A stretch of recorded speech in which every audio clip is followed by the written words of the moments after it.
That was my only race plan, was one hard move, and I decided that was going to be a 200 to go.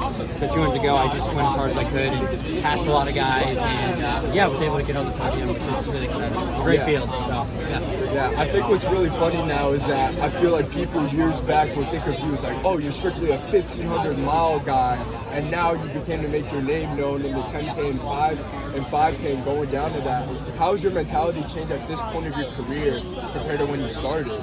Yeah, I think it's just running is so good now. You have to be good at everything. So for me, like, I've taken the approach of like, what are my weaknesses? What do I need to work on? And like this year, I ran like a 10-miler. I really stepped out of my comfort zone, but I feel like all of that stuff has like allowed me to, show up here and be confident. Like, I know I'm really, really strong, and running a great 1,500 PR, I know I can run fast. So you sort of, like I said, have to be good at everything now, and that's my approach now with training and running. It's just I have to be ready to really rip at the end of a race, and I have to be ready to, click off 60 seconds in a 5K if I need to. So, yeah, that's my approach, and my mom's my coach, and she does a great job preparing me for all that. And so, yeah, it's been a good year, and I'm just hoping to continue this momentum. I'm going to take a little break. I'm pretty tired and ready for some rest, but yeah, it was great. It was a great season. Yeah, and some of the things also as people follow you, of course, you started your own family. How was having your why outside of running impacted your own motivation going into these races now? Yeah, it's something that I couldn't really explain until I had kids, but running became so much less important, and because of that, like, I feel like I'm just happy when I'm racing because it's just a gift. I realize running's just a gift, and it's not this thing that I have to anchor my entire identity and personality into. It's like, no, my children and my wife, those are so important to me and way more important than running. And so, like, I show up here and I'm smiling on the starting line, I'm having fun, like, that's my fuel to run well. It's just gratitude and excitement that I still get to do this new job. This is the best job to have with children. Like, I get so much time with my kids.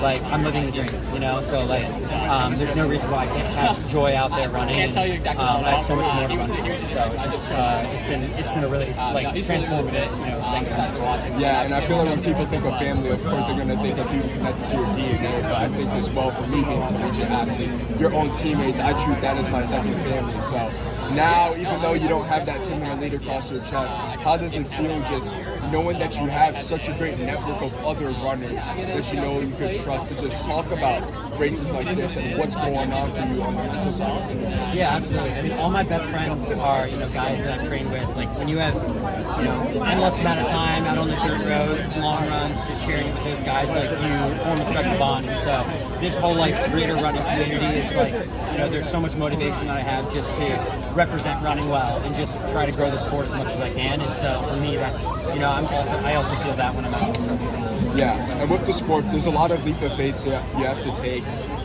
What is, like, one big risk that you remember taking in your career, and how has that changed your direction in terms of, like, where you ended up now?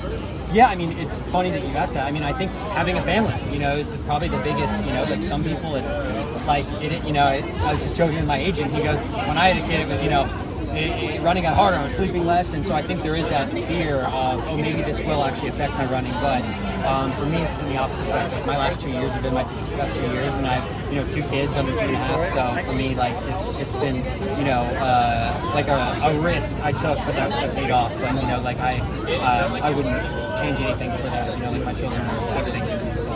And by the time you retire, I think there's always going to be this question of what if and what's the impact of career you want to have when you look back at it 5 years from now. But when your kids grow up, what's something that you want them to look at of, like, what their dad did? Yeah, the times don't matter. I think it's the character development and the character building that you get chasing the best version of yourself. That's what's so important, and I want to nail that. And I want my kids to look at what I'm doing and say, okay, maybe Dad wasn't an Olympic champion, or maybe he didn't even make a USA team, but we saw how hard he worked, and we saw, like, the love he poured into the process of trying to be the best he could be. And they can take that and they can use that to become, like a violinist or, a professor or whatever it may be. And that would be something that I want to pass on to my kids through through running, because that's the only thing I'm good at. So yeah. I mean, surely there's got to be something that you do outside of running. Is there anything that you really enjoy on your downtime too? Hanging out with my kids. I'm a very boring person.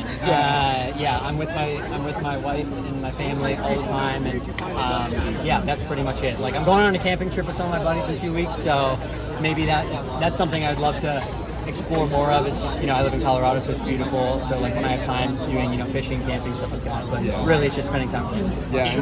Go ahead. Does your mom still coach high school, or is she like basically just like? No, she just coaches. Yeah. I was gonna ask, like, I know there's Grant Fisher's coach, Cooper Lukenhaus, his coach is high school. What was it like? Like, was there much overlap when your mom was coaching high school and pro? Like, what was sort of that like?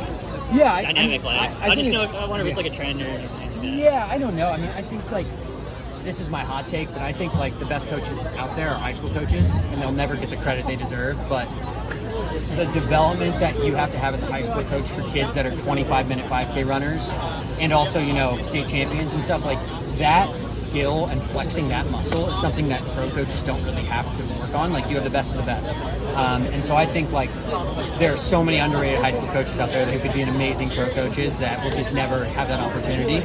And I think my mom is a great example of like someone who's was a great high school coach, and has transitioned to coaching. I mean, she's never coached a marathon in her life, and the first year coaching, she coached one of my teammates to top 10 finish in the U.S. marathon trials. Like, she's a student of the sport, and she's always learning, always adjusting her approach, and that's that's the attributes of a good coach, no matter what. So like when Grant went back to his high school coach, like that surprised you at all, or is it just like? No, because Coach Scannell's an amazing coach, and I think Grant's run the best he's ever run under him. So it's like, of course, the X's and O's in training is important, but so much of like the success I think those people have is their relationship with running and their relationship with their coaches. And are they happy? Are they excited about training? Do they have momentum? Do they, there's so many other things. I feel like all of us sort of do the same training. Like, it's, like we're all doing threshold work, we're all doing hills in the off season. So that's not necessarily the most important metric, but so much of like how you feel, are you taking your rest days, appropriately? Is your coach holding you accountable for other things? Like, things like that really matter a lot more, in my opinion. Did the family make the trip out to New York with you? No, they didn't. Yeah, we were I just came here from basically our family vacation, so we didn't want to have the two little ones on another flight across the country, because that's not the easiest thing to do. So, but they were watching it. And then will we see you on the roads this fall or cross country? It's a good question. I don't know. Probably both. I feel like last year I put some emphasis in some road races, and this year or this coming year, like, there's not really like a world championship, and so I think I'm going to be doing something different, whether it's cross country, a half marathon. I don't know. We'll figure it out when we get there. Speaking of the long stuff, how's Reed looking for Worlds? He's doing well. I got to train a lot with him at the end of the season, because normally he's like, summers he's like off. He's on vacation mode, and he's very like just getting back into shape after his spring marathon. And so this is actually nice. Like, I got to train with him a lot leading up to this, and he's ready to go. He's in Tokyo right now, and just putting the final touches on a great build. Congrats, Drew. Thank you. Thank you.